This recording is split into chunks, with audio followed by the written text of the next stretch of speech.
প্রত্যেক দিনের মতো ঘুম থেকে উঠে চোখে মুখে জল দিয়ে ওষুধটা খেয়ে নিয়েছিলাম। ওই যে ওষুধ খাওয়ার পরে লেগে পড়েছি কাজে। কাজ বলতে বাসি উঠোন আর ঘরটা ঝাড় দিয়ে নিয়েছিলাম। তারপরে দেখো থালা বাসনগুলো নিয়ে চলে এসেছি কলপারে। তা চলো বন্ধুরা, শুভ সকাল আমার প্রিয় বন্ধুরা। আশা করছি তোমরা যে যেখানে আছো সকলে ভালো আছো এবং সুস্থ আছো। নদিয়া জেলার ছোট্ট একটি গ্রাম থেকে আমি অনিতা তোমাদের সকলকে জানাই আমার ব্লগ চ্যানেলে অনেক অনেক স্বাগত আর অনেক অনেক ভালোবাসা। তো বন্ধুরা, আজকের ব্লগটা কিন্তু এখান থেকেই শুরু করছি। আশা করছি তোমাদের খুব ভালো লাগবে। আর যদি ভালো লাগে থাকে তাহলে একটা লাইক করো আর কমেন্ট করতে ভুলো না যেন। তো যাই হোক বন্ধুরা, দেখো থালা বাসনগুলো নিয়ে তো চলে এসেছিলাম। আর থালা বাসনগুলো কিন্তু আমার সব মাজা হয়ে গেছে আর এক এক করে কিন্তু সবগুলো আমি ধুয়েও নিয়েছি। আর গামলায় যে জলটুকু ছিল সেই জলটুকুতে কলপারে ঢেলে কলপারটাকে পরিষ্কার করে দিলাম। আর থালা বাসনগুলো ধুয়ে যেখানে রাখি সেখানে রাখার পরে চলে গেছিলাম ওপরে। ওই যে ওপরে বলতে মুরগির বাচ্চাগুলোকে ছাড়তে গেছিলাম। তা ওদের খাবার জল সব দিয়ে চারিদিকে ভালোভাবে ইট চাপা দিয়ে চলে এসেছিলাম আবার নিচে। নিচে এসে দেখো চলে এসেছি সোজা একদম উনুনের পাড়ে। আর উনুন থেকে তো বাসি উনুনের ছাইগুলো তুলে নিয়েছিলাম। তুলে নেওয়ার পরে গোবর আর মাটি নিয়ে এসেছি। আর মাটি কিসের জন্য এনেছি বলো তো? ওই যে উনুনের মুখটা না প্রত্যেক দিন ভেঙে যায়, কারণ ওই যে খেজুরের কাঁটাগুলো দিয়ে জাল দেওয়া হয় তো প্রত্যেক দিন না খোঁচা লেগে লেগে ভেঙে যায়। ওই জন্য প্রত্যেক দিন জোড়া লাগাতে হয়। কি বলো তো, ওগুলো তো জাল দিতে হবে। আর এখন যদি ওগুলো না পোড়ায় না, বৃষ্টি নামলে একদমই পোড়ানো যাবে না। সেইগুলো এখন পুড়িয়ে নিচ্ছে। আর অন্য যে জ্বালানিগুলো আছে সেগুলো পরে জাল দেওয়া হবে, অন্য টাইমে আর কি। তো যাই হোক বন্ধুরা, দেখো আমার উনুনের পাড়টা কিন্তু লেপা হয়ে গেছে। আর উনুনের পাড় লেপে সোজা চলে এসেছি ঘরে। ঘরে দেখো ওই যে প্রত্যেক দিনের মতো চাদর দুটো ভাঁজ করে নিচ্ছে। তোমরা তো জানো চাদর দুটো কিন্তু মশারির ওপরে দিতে হয়, না হলে লাইটের আলোটা কিন্তু চোখে পড়ে। আর সারা রাত তো লাইটটা জ্বেলে রাখতে হয়, না হলে কিন্তু আমার গুড্ডু ভয় পায়। তাকিয়ে যদি অন্ধকার দেখে না তাহলে চিৎকার করবে। তো যাই হোক বন্ধুরা, দেখো চাদরগুলো ভাঁজ করে মশারির দুদিকটা খুলে আমি মশারিটা গুটিয়ে রেখেছি। আর এখন তো এই কাঁথা কম্বল কিছুই লাগে না, প্রচণ্ড গরম পড়ছে এখন, কি বলবো। তো যাই হোক এই কাঁথাটা রেখে দেওয়া হয় মাঝে মাঝে, ভোরবেলার দিকে খুব ঠান্ডা পড়ে তখন গায়ে দেওয়া হয়। আর গুড্ডুকে এই ছোট্ট কাঁথাটা পেতে দিয়েছিলাম, কারণ গতদিন গুড্ডু টয়লেট করে ফেলেছিল, বাচ্চা মানুষ বুঝতে পারেনি। ও সচরাচর বিছানা টয়লেট করে না, কিন্তু সেদিন হয়তো ভুলবশত করে ফেলেছিল। তো যাই হোক একটু ভিজে ভিজে ছিল, পুরোটা শুকোয়নি, তাই ওই কাঁথাটা একটু পেতে দিয়েছিলাম। তো ভাবলাম যদি আবার করে দেয়, সেই ভয়ে ভয়েও আবার পেতে দিয়েছে আর কি। তো যাই হোক দেখো মশারির ওই পর্দাটা এখন গুটিয়ে দিচ্ছি। আর যে দড়িটা ছিল দড়িটা একটু খুলে দিলাম, বাইরে থেকে জানলাটাকে খুলে দেবো। আর বালিশ কাঁথা সব গোছানো হয়ে গেছে। এখন বিছানার চাদরটাকে একটু টেনে সাইজ করে নেব, তারপরে ঝাড়ু দিয়ে একটু সুন্দর করে আর কি ঝাড় দিয়ে নেব। চাদরটা অনেক কদিন ধরে পাতা হয়েছে, এখন আর তুলবো না, কারণ অন্য চাদর পাতলে সেটাও কাচতে হবে এটাও কাচতে হবে, সেই জন্য এই চাদরটাই এখন থাকবে, দুদিন পরে তুলবো। তা বিছানা গোছাতে গোছাতে দেখলাম মাছালা হাঁক দিচ্ছিল। তা দৌড়ে গিয়ে দেখো মাছ নিয়ে এসেছি। আর মাছালার কাছে না তেমন কোনো মাছ ছিল না, ছোট ছোট মাছ ছিল, সেই মাছগুলো নিয়েছি। আর কি করা যাবে বলো, বড় মাছ যদি না থাকে তাহলে সেই বা কী করবে, আর আমি কী করবো, সবসময় না বাজারে যাওয়া সম্ভবও হয় না। আর একটু সমস্যা আছে আর কি, সেই জন্য বাজারে যাইও নি, বাজারে গেলে অনেকটা খরচা, সেই জন্য পাড়া থেকেই অল্প দামে আর অল্প মাছ নিয়ে নিয়েছি, একদম ছোট্ট মাছ, আমরাও যাতে খেতে পারি আর গুড্ডুও যাতে খেতে পারে সেই মতে আর কি নিয়েছি। তো যাই হোক এখন আমি মাছগুলো কেটে ধুয়ে পরিষ্কার করে নেব। মাছগুলো কেটে ধুয়ে একদম পরিষ্কার করে নিয়েছিলাম, তারপরে দেখো চান করে নিয়েছি। চান করার পরে জামা কাপড় কেচে নিয়েছি, আর গুড্ডুরও কিছু জামা কাপড় ছিল, সেই জামা কাপড়গুলো কেচে সব দেখো আমি চলে এসেছি মেলার জন্য। জামা কাপড় মেলে দিয়ে ঘরে গিয়ে মাথাটা আঁচড়িয়ে তারপরে চলে যাবো সোজা রান্নাঘরে। তা এই যে দেখো গুড্ডু কিন্তু চলে এসেছে। এবার গুড্ডু আমাকে বলছিল যে ওইখানে একটা বাঁশ আছে, ওই বাঁশটাই মেলে দিই। তো ও না ভালোভাবে মেলতে পারে না, আর ধুলোবালি লাগিয়ে ফেলে, সেই জন্য ওকে আর দিচ্ছিলাম না। তা ও আমাকে একটা একটা করে হাতে ধরিয়ে দিচ্ছিল, তাই ওর হাত থেকে নিয়ে নিয়ে আমি কিন্তু মেলে দিচ্ছিলাম। তো যাই হোক দেখো আমার কিন্তু সব জামা কাপড়গুলো মেলা হয়ে গেছে। আর এখন গামলাটা এখান থেকে নিয়ে আমি চলে যাব। তার মধ্যেই দেখো গুড্ডু আবার কোলে এসে উঠলো। তা গুড্ডুকেও আমি কোলে নিয়ে নিলাম, আর গুড্ডু দেখো হচ্ছে আমাকে জড়িয়ে ধরেছে, এবার বলছে বাড়ির দিকে চলো। তো বাড়িতে চলে এসেছি, মাথাটাতে আঁচড়িয়ে দেখো চা করে নিয়েছি, আর গুড্ডুর খাবারটাও করে নিয়েছি। তা চাটা তো হচ্ছে কাপে ঢেলে নিলাম, আর বাটিতে ওদিকে কিন্তু মুড়ি নিয়ে নিয়েছি। আর আমরা কিন্তু মানে সারা বছরই প্রায় লিকার চা খাই, আমাদের দুধ চা একদমই খাওয়া হয় না।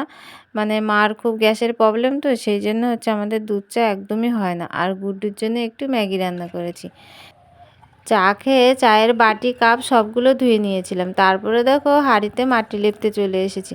আর ওই বাটির মধ্যে নিয়েছি মাটি, একটু ছাই আর একটু সার্ফ, এগুলো দিয়ে মানে মাটিটা লেপে দিলে কি হয় বলো তো, মানে যখন আমি রান্না করার পরে হাঁড়িটা মাজতে যাবে না, মানে ভীষণ সুবিধে হয়, মানে এত তাড়াতাড়ি কালি উঠে যায়।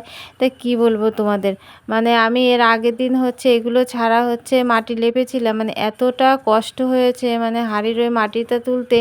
তাই মনে মনে ভাবলাম যে এর মধ্যে যদি একটু ছাই আর একটু সার্ফ দিয়ে দিই তাহলে হয়তো তাড়াতাড়ি উঠে যাবে। তাই আজকে আমি মাজতে গিয়ে বুঝলাম যে সত্যি জিনিসটা খুবই সুন্দর, তোমরাও একবার ট্রাই করে দেখতে পারো। তা যাই হোক দেখো আমি রান্না বসিয়ে দিয়েছিলাম, আর রান্না কিন্তু আমার হয়েও গেছে প্রায়। রান্না বলতে এদিকে দেখো লাউ দিয়ে হচ্ছে যে মাছগুলো নিয়েছিলাম বাটা মাছ, সেই মাছের তরকারি করেছি।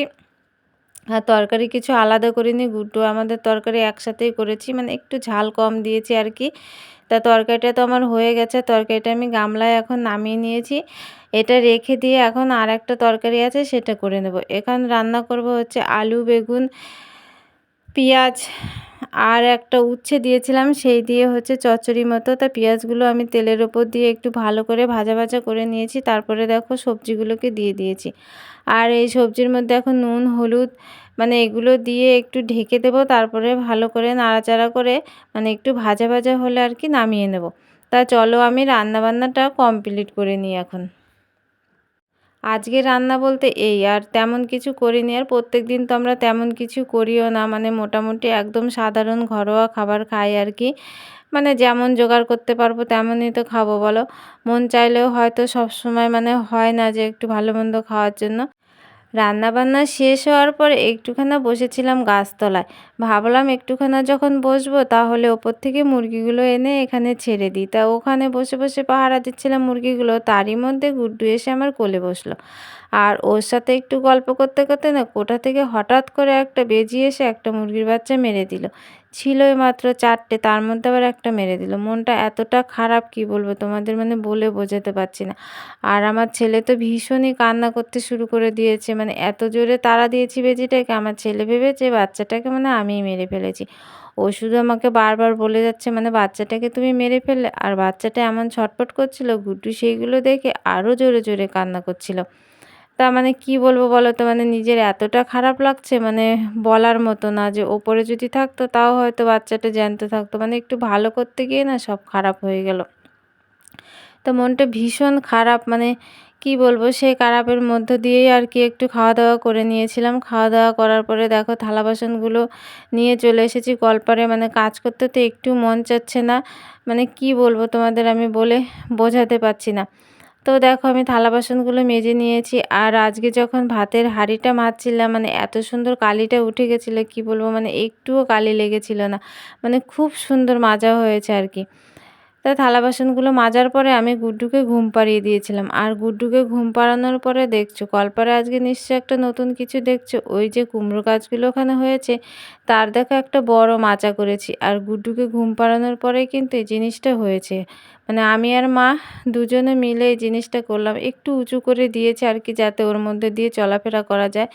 তা গাছগুলো অনেকটা লতিয়ে যাচ্ছিল, সেই জন্যে এরও আগের করার দরকার ছিল, টাইম হয়ে ওঠে না আর করাও হয় না। তাই ওই জন্য আজকে বাঁশ কেটে কোনো মতে হচ্ছে করা হয়েছে।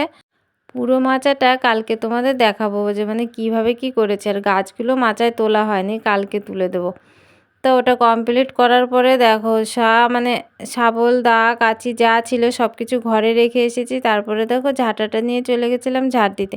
আর ওই দিক থেকে তো পরিষ্কার করে ঝাড় দিয়ে নিয়ে চলে এসেছি, আর ওইখানে না গুড্ডু মাটি খুঁড়েছিল ওই টিনের ঘরটার সামনে, তাই একটু ঝাড় দিয়ে মাটিটাকে আর কি সরিয়ে রাখলাম। তো যাই হোক ওদিকে তো ঝাড় দেওয়া হয়ে গেছে। এবার দেখো এই যে ভাঙা ঘরটা দেখছো, এই ঘরের সামনে চলে এসেছি ঝাড় দিতে। আর ওদিকে পুরো উঠোনটায় প্রায় ঝাড় দেওয়া হয়ে গেছে। এখন এই দিকটা একটু ঝাড় দিয়ে মানে যেখানে রাখি আর কি সেখানে রেখে দেবো। তো উঠোন ঝাড় দেওয়ার পরে দেখো জামা কাপড়গুলো তো সে অনেকক্ষণ আগেই শুকিয়ে গেছিলো, সে তো আর তোলাই হয়নি। তো এখন জামা কাপড়গুলো সব তুলে নিলাম, আর গুড্ডুও কিন্তু আমার সঙ্গে আছে, আর আমি যেখানে থাকবো গুড্ডু কিন্তু সেখানেই থাকবে। তো যাই হোক জামা কাপড়গুলো তুলে দেখো সোজা চলে এসেছি মাঠে। মাঠে আবার কি হয়েছে বলো তো, ওই যে উচ্ছে গাছ লাগিয়েছিলাম আর ঝিঙে গাছ লাগিয়েছিলাম, সেগুলো না লতিয়ে যাচ্ছে। আর সেগুলোকে এখন মাচা করার দরকার, তাই মানে অনেকগুলো খুঁটি মতো পুঁতে দিয়েছি। আর এখানে দুটো খুঁটি বাকি আছে, সেগুলো পুঁতে দিয়ে পরে হচ্ছে তোমার দড়ি টানায় যাই মানে বাঁশ বেঁধে দিই সেগুলো দিয়ে একটা মাচা মতো করে দেবো। আর ওখানে খুঁটিগুলো তো সব আমার পোঁতা হয়ে গেছিলো। তারপরে দেখো এখানে চলে এসেছি নিড়ানোর জন্য। আর এখানে কি লাগিয়েছিলাম বলো তো, পুঁই শাক গাছ, মানে ২-১টা পুঁই শাক বেরিয়েছে, মানে ওই ১০-১২টা গাছ মতো বেরিয়েছে আর কি। তাই এত পরিমাণে ঘাস হয়েছে, মানে সে ঘাসের জ্বালায় না মানে তাকে দেখাই যাচ্ছে না। তাই ভাবলাম আজকে এই ঘাসটুকু পরিষ্কার করে তবেই উঠবো। তো যাই হোক দেখো আমার ঘাসগুলো হাফটা পরিষ্কার করা হয়ে গেছে, আর অল্প একটু করবো, বাড়ি চলে যাবো, প্রায় সন্ধেও হয়ে গেছে। তো যাই হোক বন্ধুরা, চলো ব্লগটা অনেক বড় হয়ে গেছে, আর বড় করছি না। তোমরা যে যেখান থেকে আমার এই ব্লগটি দেখছো সকলে ভালো থেকো এবং সুস্থ থেকো। দেখা হবে তোমাদের সাথে আবার পরবর্তী একটা ব্লগে। টাটা।